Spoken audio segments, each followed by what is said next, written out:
Welcome to the Health and Wealth Podcast. This is a show dedicated to the pursuit of health and wealth without losing your health to attain that wealth. With this podcast, we're going to share stories and best practices of successful business owners who either sell health or have health as part of their business plan. You're going to get great marketing and strategic advice from proven, successful experts. We will also be sharing stories from successful entrepreneurs who lost their health on the road to wealth, what they learned, and how they do things differently now, both in business and in life. Let's welcome your host, businesswoman, personal trainer, and podcast queen, JJ Flazanes. Welcome, everyone, to today's show. I'm JJ Flazanes, your host and producer. Thank you for downloading today's episode. Today, we have Dr. Nasha Winters with us. We're going to talk about healing into dying. It is her personal story about her death experience, or her going into a death experience and not resisting it, but thinking that she was going to learn along the way about how to heal herself to the best of her ability while she was dying, because she actually wanted to die. One of the great things about today's show is the mind, body, soul aspect that I wasn't aware was going to happen when we started the conversation, and the depth at which we took that conversation. And because of that, today is part one of 3 parts that we're going to have with Dr. Nasha, because we didn't even get into the meat of the things I really wanted to talk about, because her story was so fascinating and included so many things about the emotional components to attracting and manifesting cancer, and the emotional components that will hurt you if you've healed, let's just say physically, but you haven't healed mentally, emotionally, or spiritually. So with that said, in the theme of manifestation, attraction, law of attraction, and emotion, I just want to remind everybody in the community that we have one more free 30-day manifestation challenge happening in September 2020. I don't know a better time for us to be very specific and focused on how we want our energy to flow, what frequency we want to be on right now, and how we can deliberately choose that and commit to that and create positive momentum for ourselves as well as the planet.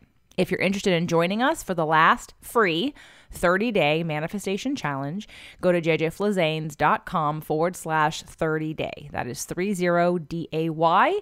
You must be registered. You will get a link to the Facebook group, and then I'll ask a few questions to verify your email address. If you do not have an email address that matches, or if you haven't filled that out, you may not get in. I am very, very tight on the security side of making sure that the people in that group are people like you who listen to the show. So that way we have a very well established, close community of understanding these tools and principles.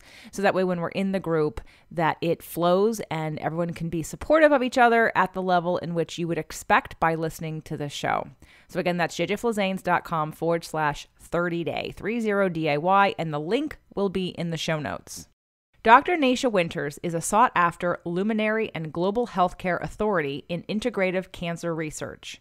She consults with physicians around the world, bridging ancient therapies with advancements in modern medicine in the digital era.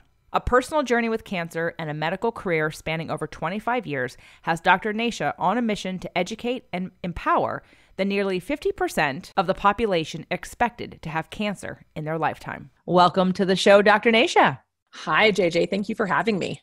Well, I love when I learn things I didn't know before. And of course, we all don't know everything, right? So there's always room to learn more. And one of the things I love about your book, The Metabolic Approach to Cancer, was that besides the fact that it's so thick and like an anthology, like I feel like it's the only book on cancer you're probably going to need for a long time, whether you have cancer or not. Like I have this trust in this book right now that, if anyone I ever know gets cancer, I can come here. I do have other books and other books that you even reference in your references, like Suzanne Summers' Knockout, right? Or Suzanne Summers' Breakthrough. And I want to talk about so many different things that I learned in your book and things that you talk about. But before we get into all of my I can't wait to talk about that and that and that.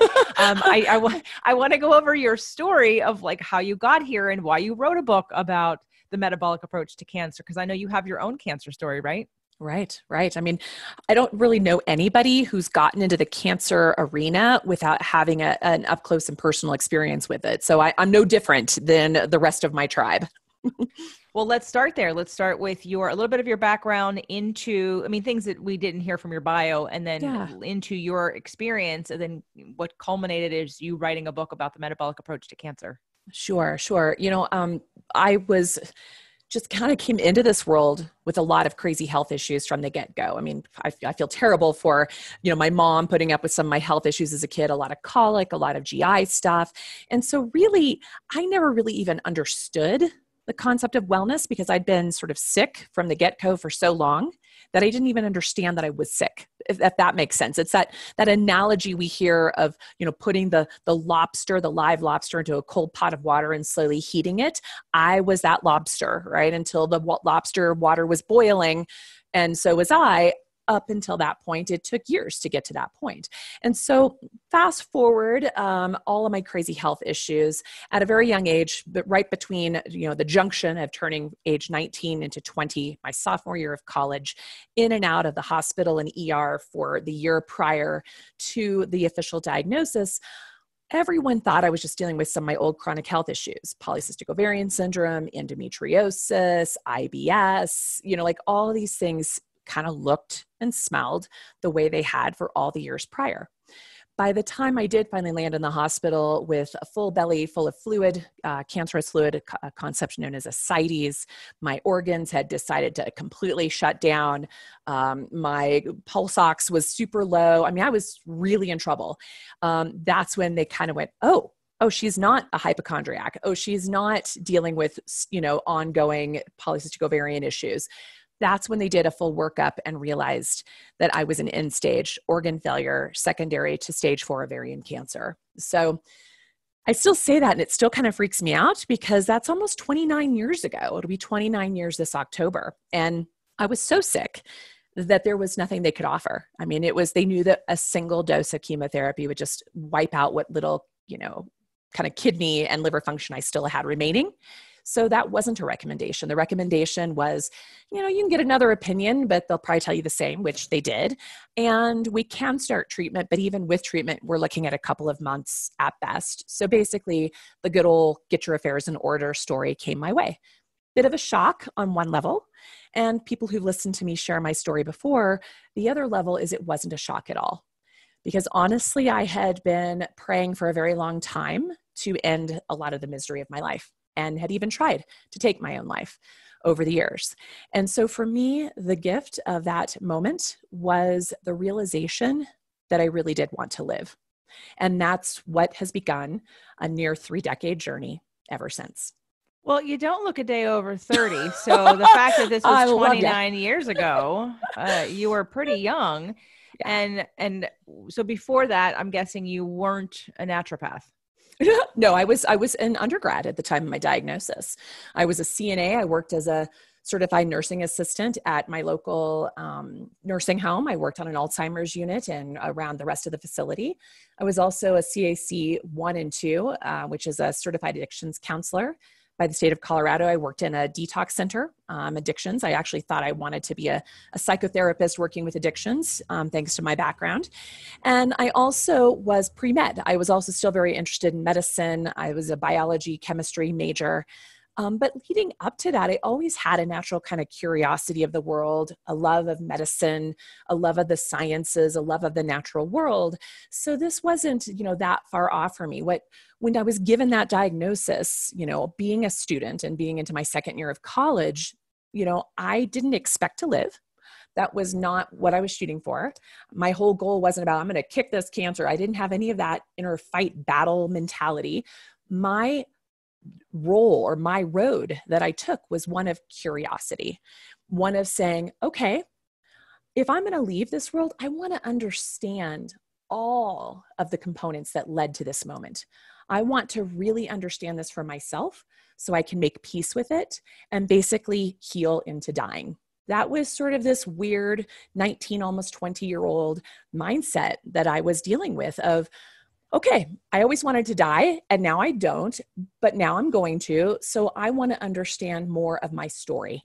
And frankly, that is what I've helped well over 10,000 people do in the past nearly 3 decades, do the same.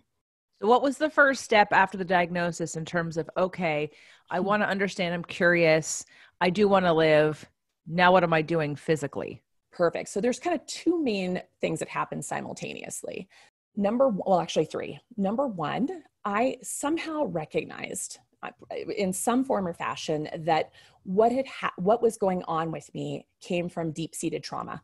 Okay, so I know you've recently had Dr. Bruce Lipton. He was actually one of the first people I stumbled upon his work, and Candace Pert and other people in my research. So I deeply intuitively connected with the concept of psychoneuroimmunology and the concept of trauma and ideologies, belief systems impacting my disease or health expression. Somehow at the ripe age of 19, 20, I knew that. Something very intuitively inside of me knew that. So there was that piece of, that was one of the things I stumbled upon in my early research. I was also, after my second opinion, I was basically, because I was also uninsured, and I had taken a family fast out of my own self-preservation. Even before my diagnosis, I was moving into that direction. And that meant that I was really led to doing this on my own on all levels. And so I immediately went to the library after I was told there's nothing we can do. And a book sort of jumped off the shelf at me called Quantum Healing by Deepak Chopra, which back in 1991, that was no one knew about that, especially this kid from Kansas, who grew up in a very kind of conservative Christian environment of not knowing, other thought processes out there. This was a very eye-opening book for me. And I actually inhaled it in about 2 hours on the library floor and had my own paradigm shift in and of that moment. And then third piece that was happening within a matter of weeks of this was I was my student loan component was also working a work grant piece. I was working in our library, my small 4-year liberal arts school. And because it was a small, not well-funded little liberal arts school, we also had a lot of outdated textbooks. That actually probably saved my life, because one of the textbooks I ran across with regards to cancer was some of the early work by a Dr. Otto Warburg. And this is a man from the 1920s that later won a Nobel Prize for his work understanding cancer as a metabolic disease, starting at the level of our mitochondria.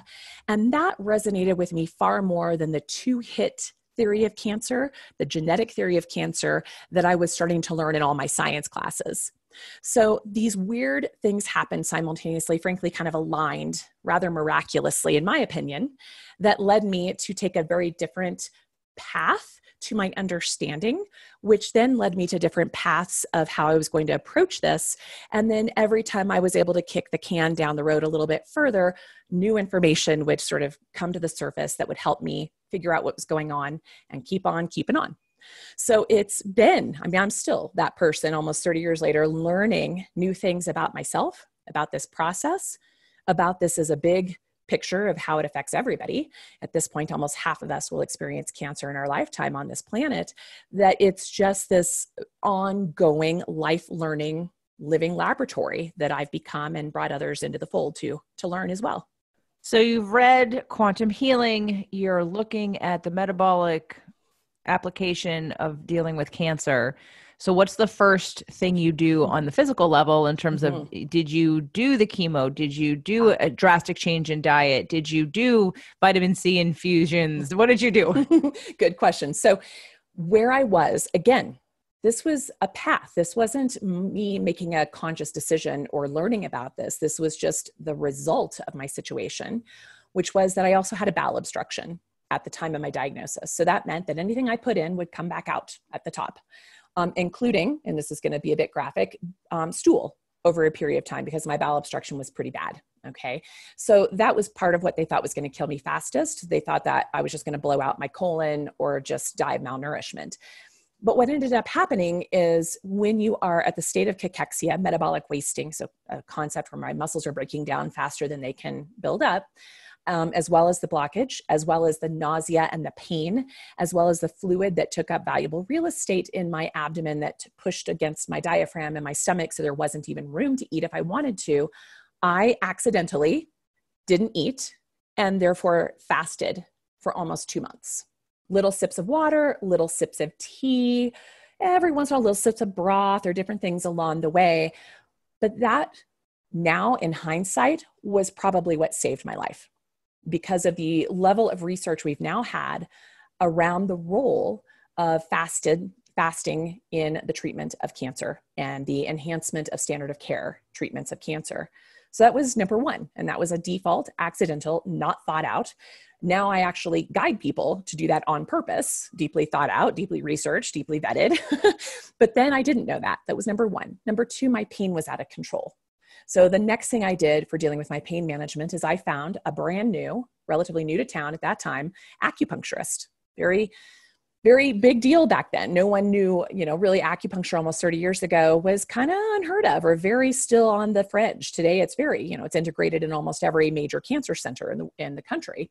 But 30 years ago it wasn't, or 29 years ago it wasn't.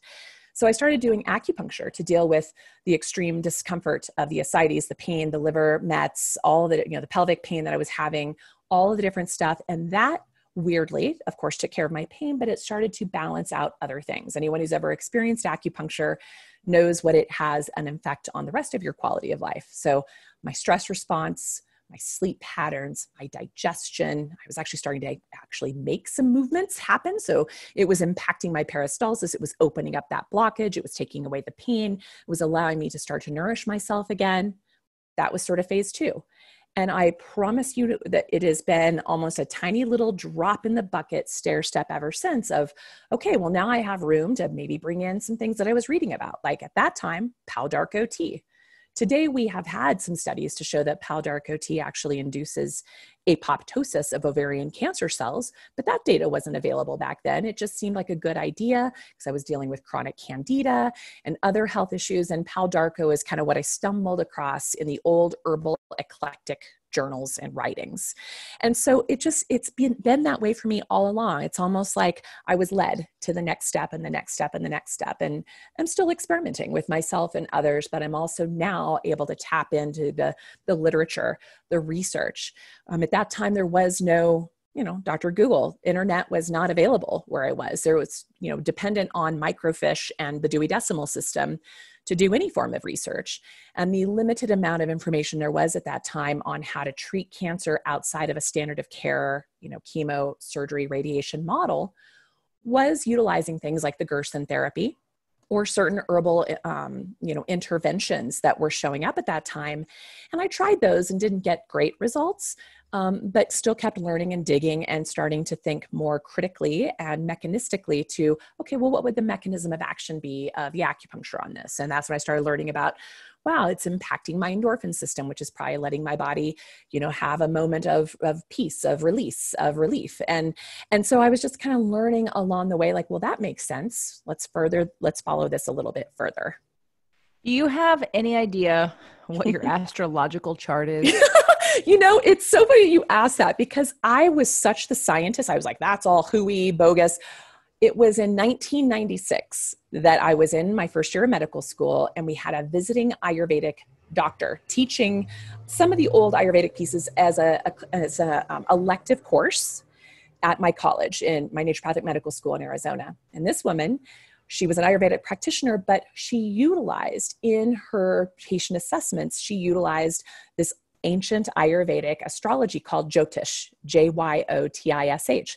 And she offered, because we housed her, my husband and I, then boyfriend, lived near the campus. So we put her up, and her thank you to us for having her stay with us was to do a reading for us. And my husband was a biochemist in grad school at ASU learning, drug design, cancer drug design. That was his focus for his PhD. And my work was as a doctor, naturopathic medicine focus in my college. So both of us were still very scientific and thought this was a little weird. This woman who, at this point, you also have to know that I kept my diagnosis pretty much under lock and key.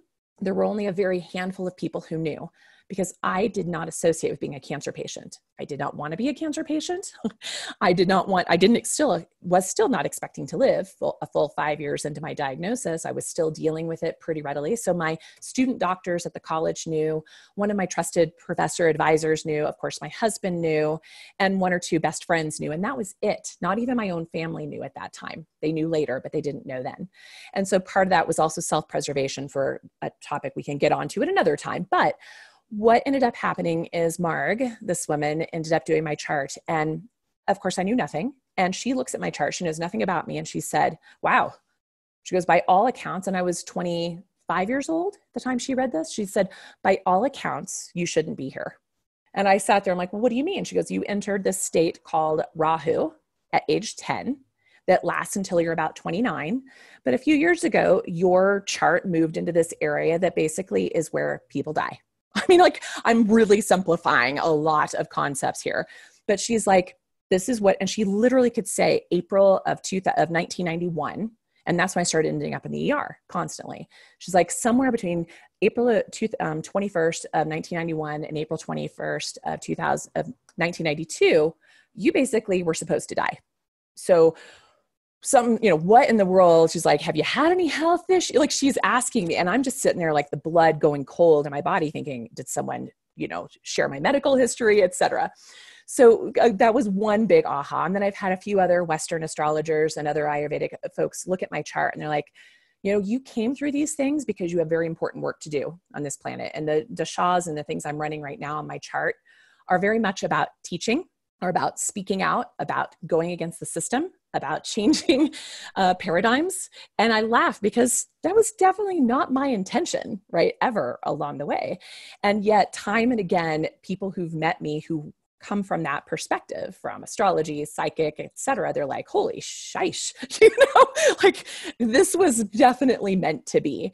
And so, give or whatever your belief system is, it is pretty compelling when someone can be so accurate about the time frame of your life and give such incredible validation to experiences and processes.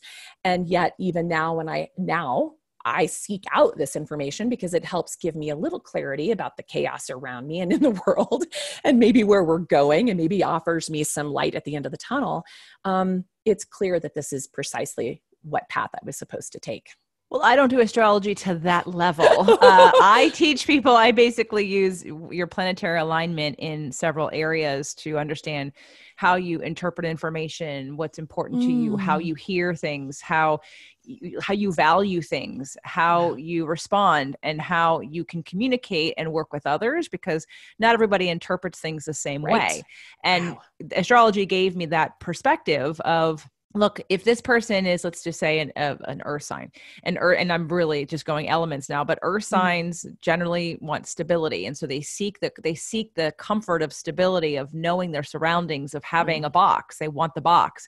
And then the fire signs are like, if you even show me the box, I'm running in the opposite direction as fast as I can. Right. And those are just very basic, right? Very, very basic elemental personality traits. But then when you take it more into your chart, like for instance, you're talking about that you're here for communication. So that's your Mercury, which sounds like your Mercury might be in Sag or Aquarius. I don't know if you know all of that, but if you know, do you know a little bit? Well, I know. So I'm a Libra, so I am born, sun sign Libra, rising sign Scorpio, moon in Aquarius. I know that much about myself. When people look at my dashas from an Ayurvedic Jyotish, I was born in a Mercury. That was the dasha I was running, born into Mercury, have then moved into, other dashas. Now I'm currently running a Saturn piece, which is not an easy one to be running as well. But these pieces are Mercury right now it's apparently exalted in the places on my chart. Again, I sound like an idiot. Like I can talk Cancer, but when I start talking things like this, I sound like a bumbling fool. So forgive me. No.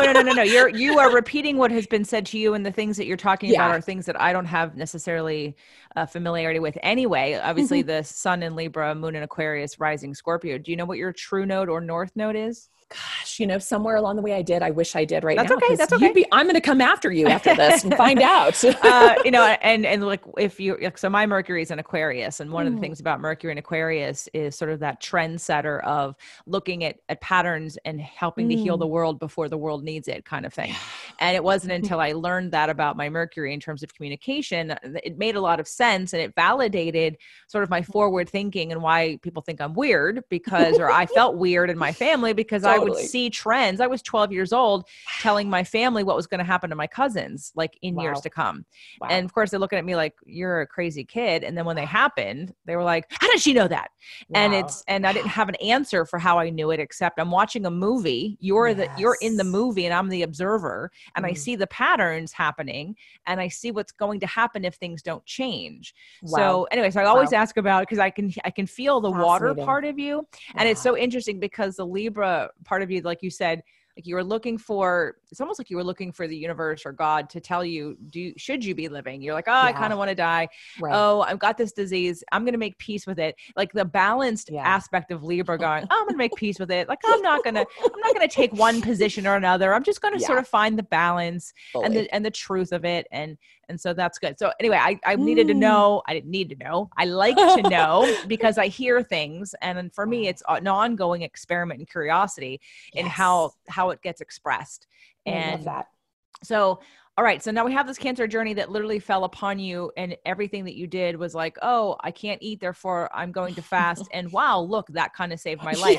What happened when you went back to the doctors? Did you go back to the doctors at some point? Oh yeah. So at that time, because I was up at the college, we had a health center. So I was going there to I could get basic labs run, and I could get my pelvic ultrasounds. And at that time also I was getting MRIs, which unfortunately after 5 or 6 MRIs in a row, I put myself into kidney failure because of the gadolinium poisoning, which unfortunately to this day is still probably my biggest issue. I mean, the cancer was one thing, but dealing with kind of chronic kidney failure is not a fun journey. So I've got about a 30% and 70% functioning of my kidneys even to this day. And it's really hard for me to clear the gadolinium, no matter how many tries and how many ways and how many brilliant people I know to help me with this. It puts me almost into the hospital if I try to clear it. So I'm very careful and conscious, and just know I have to really take care of these puppies, which is very interesting because kidneys are very associated with Libra, by the way, which I learned that later. So the other piece of that is also in Chinese medicine, which is one of my doctorates and interest as well, is kidney is all about total terror, fear. Yep. That is the anxiety. And that was what I grew up in. What I survived is what set that sort of tone in this piece. So you kind of, you're taking me kind of on this interesting journey and sharing with your listeners, which I'm hoping they're following along here to some degree, or at least just being present and letting it wash over them. But ultimately, in my monitoring, I was able to start to also run some basic blood tests. And I started learning how to analyze, like you seeing patterns in people. I started seeing patterns in data. And then I started correlating data of the actual physical lab assessments and diagnostic imaging and patterns of where things showed up in the body to patterns of experiences in life and to personalities and to the way people respond in certain ways. So what I was intrigued by you saying of how you use astrology is how I basically collect the story of patients and weave it all together to understand, probably in a bit of a seemingly esoteric way, but all very validated with, very thorough testing.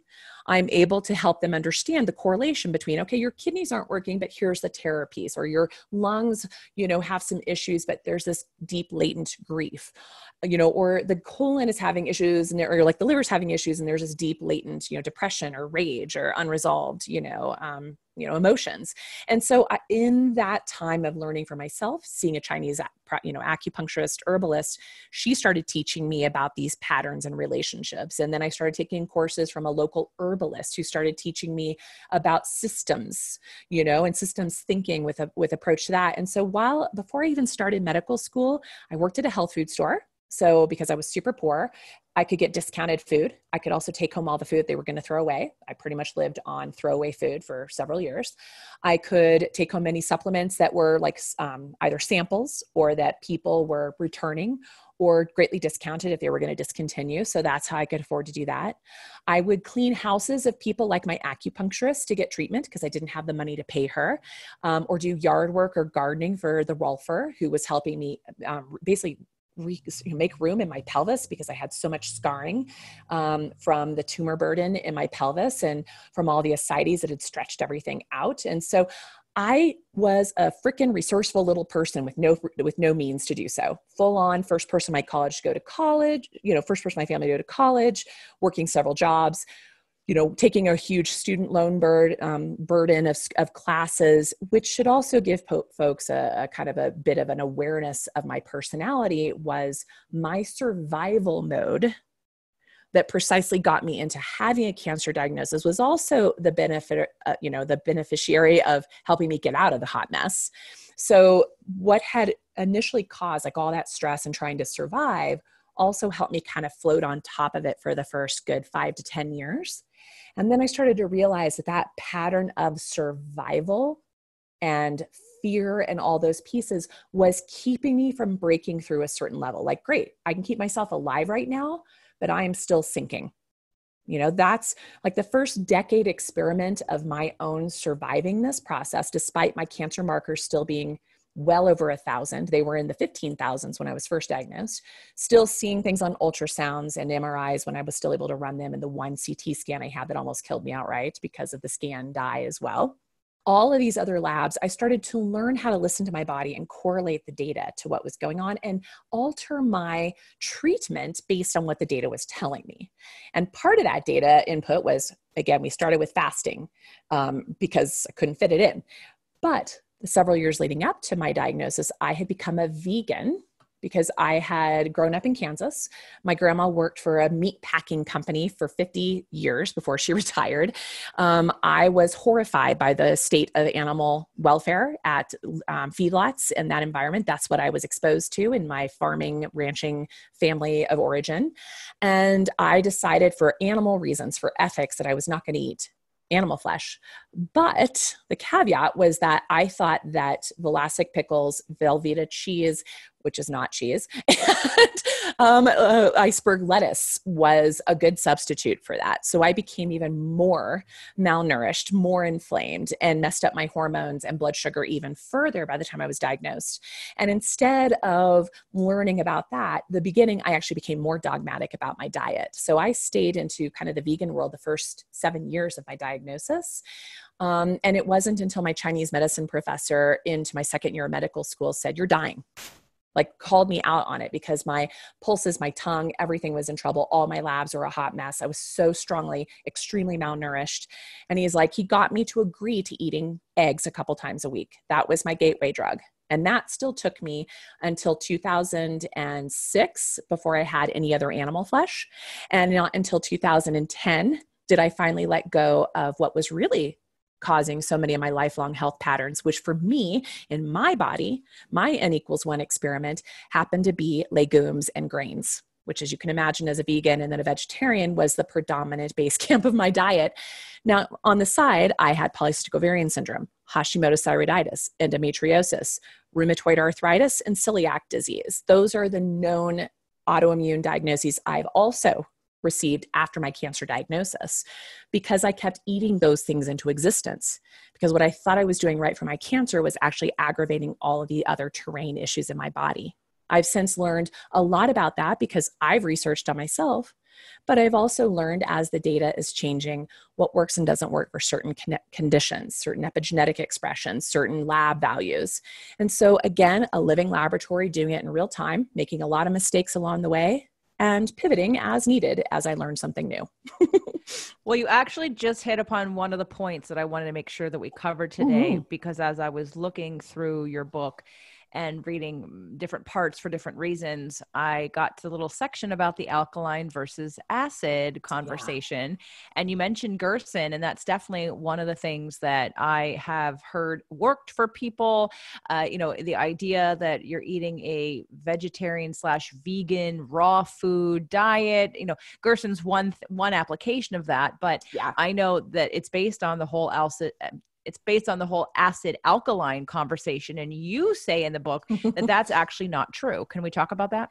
Absolutely. So if you actually talk to any physiologist, any chemist, there is no such thing as an alkaline diet. Okay. And so this is definitely a myth that's been perpetuated by influencers and well-meaning people. And it's not that they're trying to mislead. It's just that they misunderstood what they're looking at. So basically, what is actually, quote unquote, their thought of an anti-acid or an alkaline-rich diet is actually a diet that is kind of biochemically matched to that person, and anti-inflammatory, and deeply nutritious, like deep nourishment. That is kind of the base camp of what it fizzles down to. But here's what's interesting. To change the acid alkaline balance within our bodies, you have to overcome so many checks and balancing pieces within your physiology, because every single tissue, every organ, every cell, different times of the day, different times of the year, different times of the season, needs different levels of acidity or alkalinity to be metabolically functioning at its optimum. So for instance, you might want to have some things, be alkaline that you're eating, but you have all these things like right down the pipe, hydrochloric acid. You have to have HCl, a very acidic component, to break down your nutrients to absorb your B12. And so if you're eating a vegetarian or vegan diet, first of all, you're not getting B12. Number one. Number two, if you're eating so many foods that are, if you're pushing really hard, you're not getting enough hydrochloric acid. You're kind of spitting that fire out, if you will. So then you're not breaking that down and absorbing into the body. There's all these interesting checks and balances, and you can do it. You can push acidity or alkalinity pharmacologically. You can't really do it from diet and lifestyle. What you can do is when you encourage people to eat a very clean, seasonal, local, and clean meaning organic. I mean, it's so sad that we have to go to such great lengths now to find quality food, but that's just the reality of the world today. If you're eating real food as close to the original source as possible, that's seasonal and local, you are eating in accordance with the nature of your body and the nature around you. That is keeping a lot of balance in every tissue. What tissues need to be acidic will stay acidic. What tissues need to be alkaline will stay alkaline. So it's more of this adaptogenic way of thinking instead of I'm going to eat an alkaline diet. Well, first of all, if you ate an alkaline diet, you'd have to take such massive pharmaceuticals to suppress acid in your body that we can actually end up in alkalosis, which is actually very deadly, just as acidosis is very deadly. So we don't ever want to push that pharmacologically even. So I think people just misunderstand. Chris Kresser does a great job explaining the biochemistry of this, as do other influencers and educators and clinicians out there. But I'm always explaining to my patients, like, we're just a teeter-totter and we need different things at different times. And we just really want to focus on the center of the teeter-totter to keep the balance, that homeostasis. And doing so is about just going back to source and keeping it as balanced and holistic as possible. So that's the Libra in you about learning to find your balance. Yes, and then the Aquarius part of you is that futuristic thinker and wanting to bring education. And both of those are air signs, which is about thoughts and ideas. So that is why the data part of this is all very interesting to you, because it's about ideas. And so I can see the culmination of your zone of genius being that you needed to learn balance, and you're learning the balance of all these different ideas that were told to you, and you're literally taking from both sides of Eastern medicine and Western medicine. And you're saying, hey, this may work in this situation, but if we go over here, this works most of the time and helps us to not ever be in a state of crisis or out of balance. And I've been doing acupuncture for 20 years and have had several people on the show. And when you were talking about kidneys, I was like, fear, kidneys is fear. So I'm glad that you brought up, because I always correlate, because in Chinese medicine, as you know, the lungs are about grief.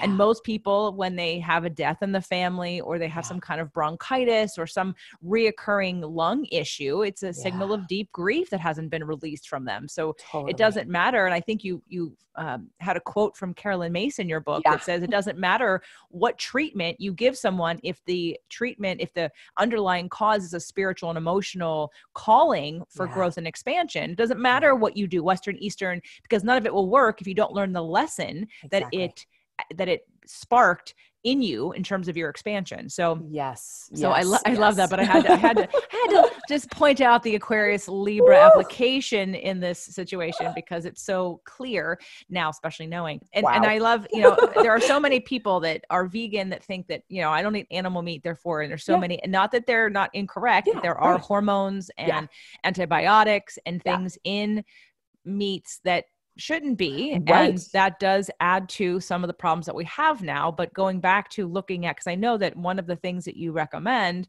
besides deep nutrition, and deep nutrition meaning like organ meat and cartilage and right, like the parts, the bits nose of the to the parts. toes. Yep. Yeah, the deep nutrition plus a ketogenic diet, which we will get to, but not quite yet. Like we're gonna pause on that because I have one question before, because that one could be the rest of the show. I wanna ask, because I was thinking about this and then I happened to stumble upon it in your book. I think someone had asked me, if you ever got cancer, would you ever get chemotherapy? And my answer was always no. I do mistletoe. I learned about mistletoe through Suzanne Summers' book. Awesome. And I never, and since then, and it's been at least 10 or 12 years since I read that and I understood that, and I've never really thought about it since. And so all of a sudden, I don't know where that came into my mind, and I'm now reading your book and I see mistletoe. I'm like, whoa, we're going to talk about mistletoe. Yes. So please talk about mistletoe. Well, I think it's perfect timing, JJ, to talk about mistletoe because this is its 100th year birthday as a cancer therapy. So, it's actually been around forever. There's over 3,000 species around the world. We started talking about, you can go back to the old mythologies and read about the use of mistletoe for all these other therapies. Hippocrates used it for spleen conditions. And of course, in that Chinese medicine, that's about nourishment and, a taking in of information and digesting it and transmitting it wherever it needs to go. So very powerful there. But about 100 years, just over 100 years ago, this crazy guy, Rudolf Steiner, good old Rudy, and Ita Wegman, an oncologist of the time, keen observers of nature and looking at this plant and looking at it going, wow, it looks like a tumor growing in a tree. Okay, so it's a semi-parasitic plant that grows within these trees that looks like a tumor. If you see them everywhere, which you will now that your listeners have heard this, they'll start to see mistletoe everywhere. But there happens to be a type of mistletoe that grows in the Black Forest region of Europe. So that's Austria, France, Switzerland, Germany, that has a particular terroir that has something in the soil, which I love that component as well, is nourishing the type of lectins, polysaccharides, and viscotoxins into this plant material that makes it very relational to cancer. Okay, so they started using it 100 years ago as an injectable.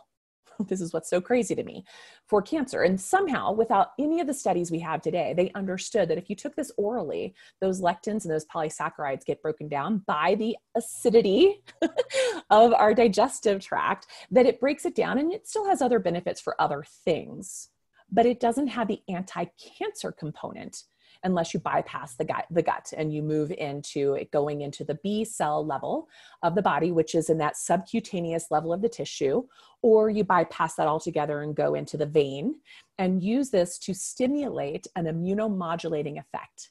And in that immunomodulating effect, it also lowers inflammation, it lowers angiogenesis, it increases the natural killer cells and the T cells and the B cell immune response. It improves upon the bone marrow. So it is a beautiful therapy to use with standard of care. It also really enhances quality of life. So people's overall sense of well-being improves on this medicine, probably because we think it has an impact on the endorphin system and the endocannabinoid system to upregulate it, which of course is going to make us feel better. Where it has been used for 100 years and what it's most known for is its application with standard of care therapies like radiation, like chemo. And so that's where it has enhanced those outcomes, helped the patient deal with the side effects, and helped them stay healthy and strong through the process and clean them up after the treatment is over. So if you're diagnosed with cancer in Germany, you have about an 85% chance of using this therapy at some point, at some time during your cancer journey. The rest of Europe, about 65% of the time. It's almost unheard of in the United States, though. I'm part of an organization that has helped fund a clinical trial at Hopkins, now into its third year, doing really well, expecting to move into phase, actually probably bypass phase 2 and move right into phase 3, but COVID's put a little hold on this. But there's over 2,500 clinical trials worldwide in the last, dozens and dozens of years. And it's still the most studied and the most utilized integrative cancer therapy out there. Do I use it as a standalone treatment for cancer? No, I do not. I layer it with other things, be it standard of care therapies, be it other integrative therapies like IVC or deep nutrition or hyperbaric oxygen or hyperthermia or whatever is appropriate for the patient based on their data. if you will. That's how we use it. But it is a very powerful therapy. And we have a book coming out on it at the end of the year with 4 other experts in mistletoe around the world who have had some of the people contributing to this book have been using it for over 40 years. So it's exciting to get the stories, the history, where it is in the research right now, where we think it's going in the future, and pretty timely given that it's our lovely 100-year birthday party for this amazing plant medicine. Well, I'd love to do an entire show on it. Cool. And let's do it. So when your book comes out, please put me on the list. Yes. And let's schedule a time to, well, I got to read it first, but read We'll most do of that. it. But we'll definitely do another show around Cool. mistletoe, because I do think that it is, again, it's so funny when I started out in functional medicine with Jeannie and Dr. Allen, and, learning about bioidentical hormones and the fact that, 10 years ago, it had been 75 years since bioidentical hormones had been used in Europe. And here people are freaking out about if they're safe. And I'm like, oh my God, do you not understand that the hormones we're talking about are synthetic? We're talking about bioidentical. And this isn't a new thing. It's been used for 75 years at that point, which was 10 years ago. In Europe very successfully. Yeah. So, again, it really speaks to the world we're in right now to really show how many of us live from fear of the unknown. And it doesn't matter if the things that we do know that make no logical sense, the fact that tobacco and cigarettes are legal, and that's okay. Right. But then when we look at other things that are helpful, and they're just new, and we hold up our hands and we say, no, I don't want to do that. I don't, that's weird. I don't know what that is. Well, learn a little. And exactly. Right. Like, you didn't know what the other thing was, but just because 20 people did it doesn't mean it's any good for you, or that it's the best choice for you. So I love the very personalized plan and program that you make for people that I know also. And the one thing we really haven't talked that much about, a little bit, but I want to get into a little bit of epigenetics and the ketogenic and deep nutrition perspective. I know we don't have like a ton more time, so obviously you're going to come back, but let's wrap that in a nice bow for people, because the epigenetic conversation for me right now is huge. I know that you took a look at my interview with Dr. Bruce Lipton, and there's still so many people that literally refuse. They refuse to hear that your quantum physics, that your epigenetics rules everything. And they just want to stay in this fear-based place, looking at these numbers and flattening the curve and what the CDC says. And it's like, oh my God, if you actually understood these sciences, it would put to rest the need to try to find more fear-based things to cling on to. So you literally have a whole section called like the real deal, almost, about like healing. And it isn't, guys, the medicine. It isn't even the food. It starts with the epigenetics. So let's talk about that. Well, and I think to kind of preempt this, because I know we don't have much time, what I want people to remember is the work of Dr. Kelly Turner. I don't know if you've had her on your show, but she is a sociology researcher who worked in a cancer center that was hearing stories about these quote unquote spontaneous remissions. And she was curious and would ask some of the doctors, and they're like, oh yeah, they happen, but everyone kind of poo-pooed them and moved on. Well, she kept hearing about them more and more and got curious herself. Probably also has some, Aquarius or something in there, but started to look down the rabbit hole and started to look and found 1,000 documented cases of quote unquote spontaneous remission. She took the next decade to follow up with these people in these cases to find out what their common denominators were. At the end of this journey, culminated in the book called Radical Remission, which shows the 9 main factors of these quote unquote spontaneous remission people. But she really realized it's not spontaneous, it's radical. It is a radical shift. And so I was actually one of her stories, 2016, September 2016 on her website. My story is one of her radical remission stories. She's since cataloged tens of thousands of these, right? Not just the 1,000 that her first book came from. She actually has a second book out called Radical Hope. But what I want to point out here is that the 9 main areas to focus on, 2 of them are tangible: supplements and diet. The other 7 of the common denominator of these folks who were radical remission thrivers had nothing to do with the physical realm. No treatment, no pill, no supplement, no drug. It was all on the mental, emotional, spiritual realm. And that is exactly what you're speaking to. And even though she was like on her own doing this work without knowing anything about the people like Candace Pert or Bruce Lipton, or the researchers on extracellular matrix chemistry, like the famous oncology researcher Mina Bissell, who started realizing, wow, it's not the tumor cell, it's what the tumor cell is floating in that's creating the signaling and the pathways. This is what started changing everyone's understanding, like mine and like Kelly's and like Bruce and all these other folks, to say, wow, we're really barking up the wrong tree here, folks. We have a lot more power than we are taught to believe, than we are led to believe. And when we can break ourselves free and escape that sandbox and see what else is out there in the great big world, the opportunities are endless. And that is where we can use thought, we can use diet, we can use even drugs and supplements and other things to change epigenetic expression in a very profound way. Okay, here's what I want to do. Will you come back to do just a show on the deep nutrition ketogenic part? I sure will. You bring me in whenever you want. Okay. So then we have 2 shows coming. One's going to be on the deep nutrition ketogenic from a vegan, right? So Perfect. Someone who was, and I'm going to talk about the role of diet in cancer. Sure. I mean, your whole book is called The Metabolic Approach. So, exactly. So it's about really mostly about the diet, but I know we've talked about mistletoe. We've talked about the alkaline and acid and understanding that. And a little bit we've covered here about epigenetics. So obviously I have a few people that I know do have cancer in my community, and have reached out for all kinds of information. And I didn't have your book at the time to recommend that.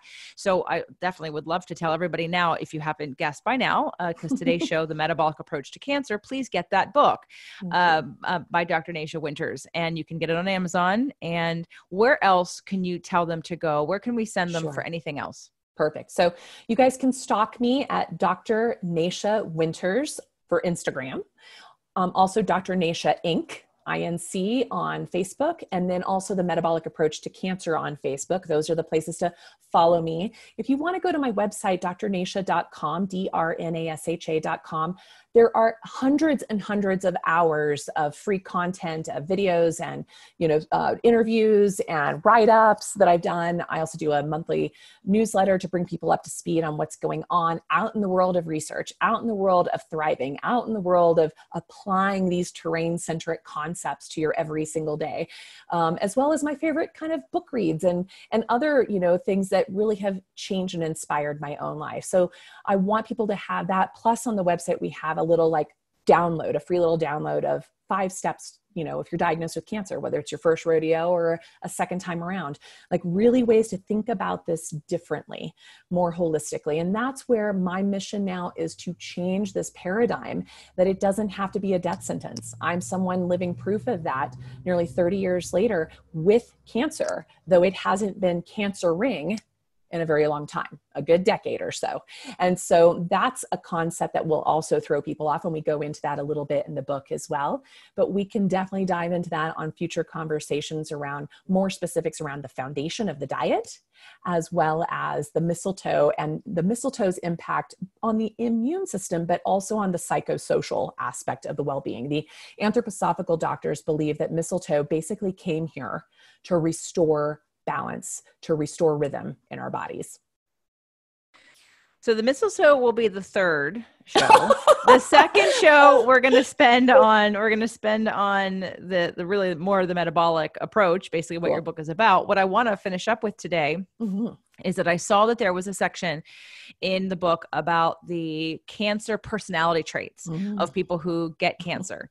And being a double air sign that you are, and you do have water in your rising, and I don't know where the rest of it falls, but air being very much in the head, very much about ideas, which sometimes can mean you're not actually in your feelings, and that there's a disconnection from the feelings, and that there's not an expression because you're just in your head. Usually air signs have a lot of anxiety because they're thinking so much, and they're, again, disconnected from their body. So what I want to know from you, because this epigenetic understanding and idea was probably like, wow, this is great. I understand it. I resonate with it. I believe it. I'm studying it.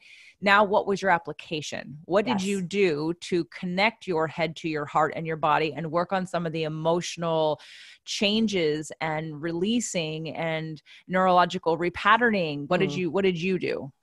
So I will tell this, and I don't often share this. So I'm kind of sharing a piece of my story with your listeners in a way that really wasn't safe to share until the last couple of years. But one of the most transformational experiences that helped me really root into my body and connect with God in a way that I'd never quite connected with, and really understand myself on a deeper level and my connection to everything, was a good old nice walloping dose of psilocybin.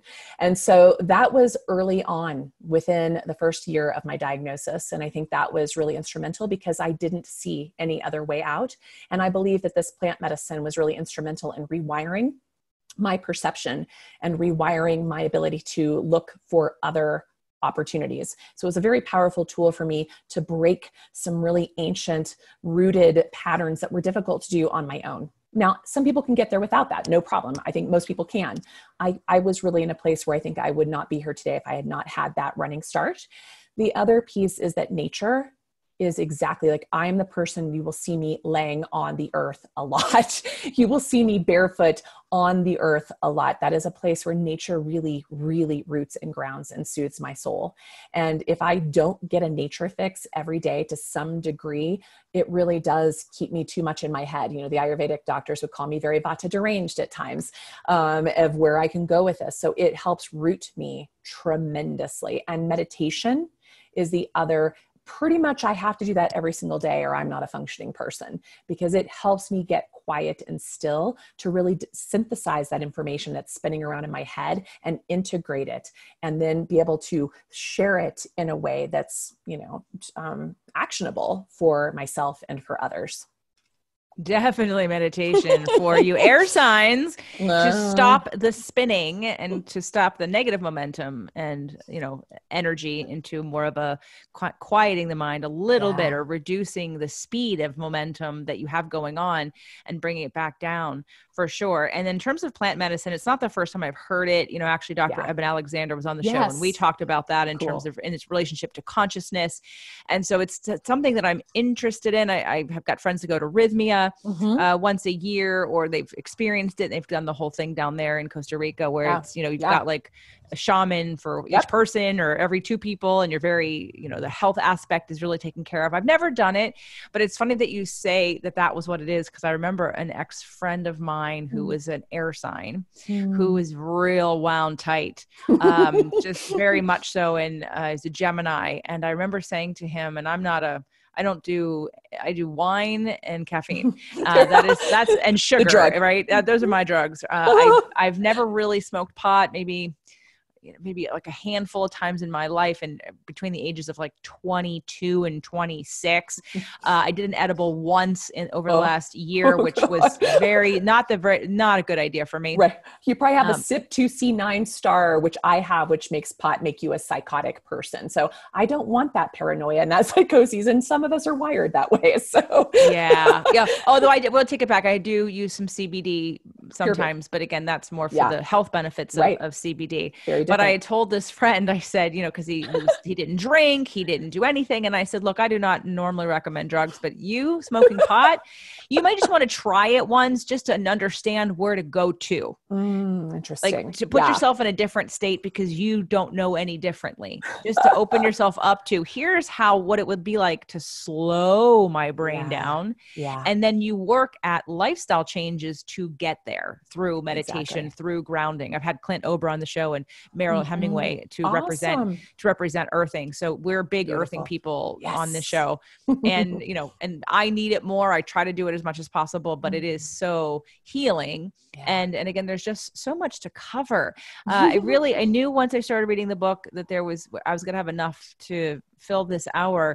And I, obviously at the beginning realized I have enough to fill a week. So we're going to start with the next show. And the next show is going to dive a little bit deeper into the deep nutrition and ketogenic diet when it comes to the metabolic approach to cancer, and why we're taking this food-based approach in terms of true healing and changing. We'll talk about sugar. We'll talk about whatever else that you think is some of the myths and the deeper understandings of how we have so much more control besides epigenetics, we have so much more control over how we change the chemistry of our body and the biochemistry to help induce healing faster, and how to prevent possibly it ever happening in the first place. And also by that point, I think I do want to go over on that next show the personality traits of people who get cancer, because I have a listener who was a part of a group and they had cancer, and they got over the cancer, and they celebrated they're getting over their cancer. And through this pandemic, I have seen all of the traits that brought on the cancer in the first place. And it's like, I'm not saying anything because I don't want to like reach out and say something to somebody, but it's almost like if you're not careful,